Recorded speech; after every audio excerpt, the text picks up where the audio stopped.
Scène 1, Mon cher cœur.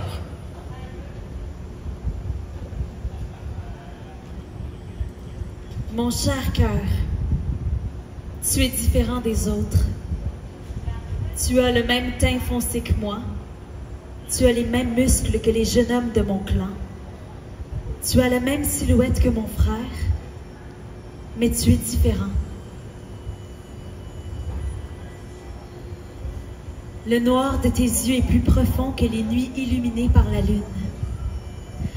Tes cheveux sombres sont plus soyeux que les fourrures tannées de nos brises. Ta voix est grave, mais douce. Telle une caverne où s'écoule une cascade. Et ta langue, quelle douce musique à mes oreilles. Je me suis si souvent imaginé quelle aurait été ma vie si tu étais né chez une de nos nations alliées. Nos chemins se seraient croisés tout naturellement pendant un rassemblement, ou lors d'une séance de troc, ou lors d'une rencontre avec nos alliés blancs. Nous aurions eu l'occasion de discuter, de s'émerveiller du territoire que nous habitons, de chasser, trapper, pêcher ensemble.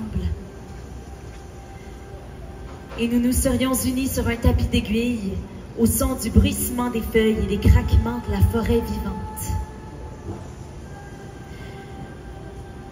J'aurais porté nos enfants. Nous les aurions élevés ensemble dans ce vaste territoire où nous leur aurions appris à vivre. Hélas, tu es né chez les Tsonotuan, là où vous apprenez à lever l'arme contre nous, les Kiskakon. Là où vous vous alliez à nos ennemis. Là où vous terrorisez nos alliés français qui sont incapables de mentionner le nom de votre peuple sans un trémolo effrayé dans la voix. Mais tu es également différent des tiens. Lorsque mon chef Asaki a décidé de te capturer plutôt que de te passer au fil de sa lame, ma voix se mêlait à celle qui se criait vengeance. Nos proches nous ont été enlevés par les tiens, morts ou tenus captifs. Il était injuste de ne pas infliger aux Tsonotuan la même peine qu'ils nous ont causée. Mais Asaki en a décidé autrement.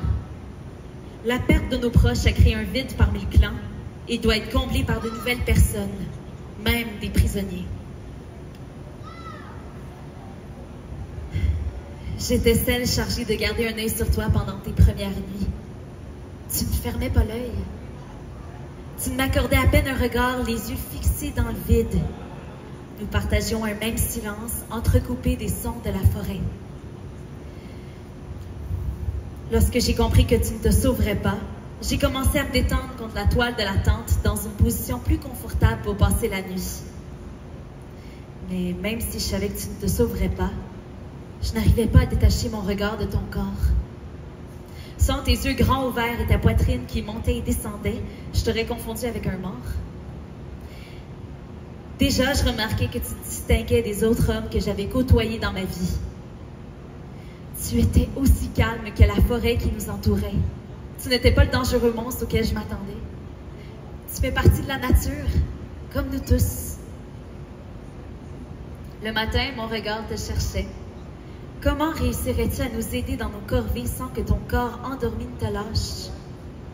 Les nuits sans sommeil s'enchaînaient, mais une fois debout, rien ne t'arrêtait.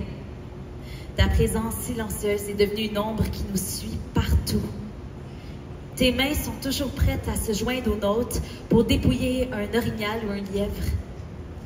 Pendant les déplacements, tes bras se tendent vers nous avant même que nous te demandions de transporter un fardeau. Mon cœur s'affole à chaque fois que tu tends une main vers moi. Je songe trop souvent à y déposer ma main plutôt que de te passer un fil de babiche ou un couteau. Parfois, je m'amuse à penser que tu aimerais bien prendre ma main. Avec la montée des conflits en nos nations, 3 autres prisonniers sont venus combler les vides laissés par nos proches perdus. Leurs mouvements sont plus lents et de plus en plus maladroits au fil des nuits blanches. Aucun n'est comme toi. Le soleil ne les caresse pas de ses rayons de la même façon qu'il t'illumine. Les reflets verts des feuillages des arbres ne dansent pas sur leur peau. Mon regard se détourne trop souvent des nouveaux prisonniers à la recherche des ondulations de ces reflets sur ton visage. Tu m'as conquise. Je ne suis plus ta geôlière, c'est maintenant toi qui tiens mon cœur prisonnier. Depuis ton arrivée parmi nous, tu t'es accoutumé à notre langue. Avec le temps, tu réponds à nos paroles. Ton sourire m'est encore inconnu, mais il me tarde de le découvrir. Certains soirs, j'ai réussi à me convaincre que ton cœur répondra au battement du mien. Des images de nos enfants qui courent et chantent autour de nous bercent mes nuits. Mais tes yeux ne répondent jamais à mes appels silencieux. Ton cœur se retrouve loin d'ici, là où tu l'as laissé parmi les tiens.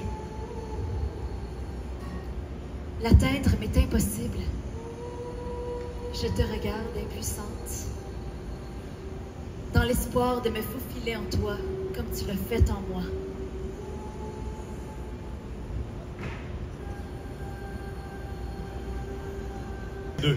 La missive. Mon cher cœur, aujourd'hui, pendant que tu assistais les chasseurs, un émissaire blanc est arrivé avec une missive. J'oublie son nom, mais il s'agit du même qui nous rend visite pour nous communiquer des nouvelles de nos alliés français. Asaki avait préféré rester plutôt que partir à la chasse. Je crois qu'il attendait cette visite. L'homme à la peau claire a tendu la missive et est resté figé jusqu'à ce que nous rompions son seau. Ici sur la pointe des pieds, j'ai jeté un coup d'œil par-dessus l'épaule d'Asaki pour lire son contenu.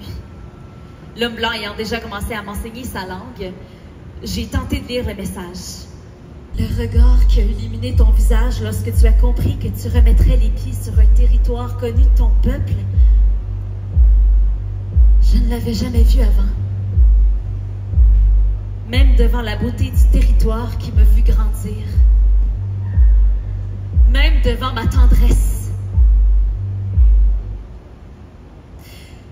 Sur la route, tu n'étais plus le prisonnier farouche que tu as toujours été. Tu ouvrais la marche, suivant les sentiers tracés par tes ancêtres entre les arbres verts des forêts.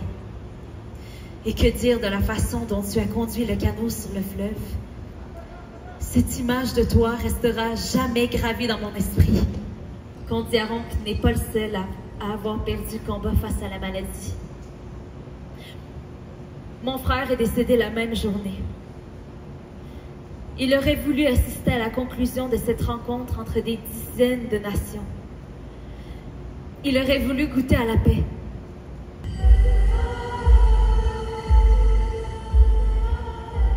Scène 10. Lui. Une fourrure contre une hachette. Une fourrure contre une perle de verre. Moi contre la paix.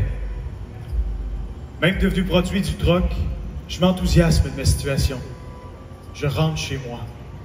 Et la paix s'amène avec mon départ.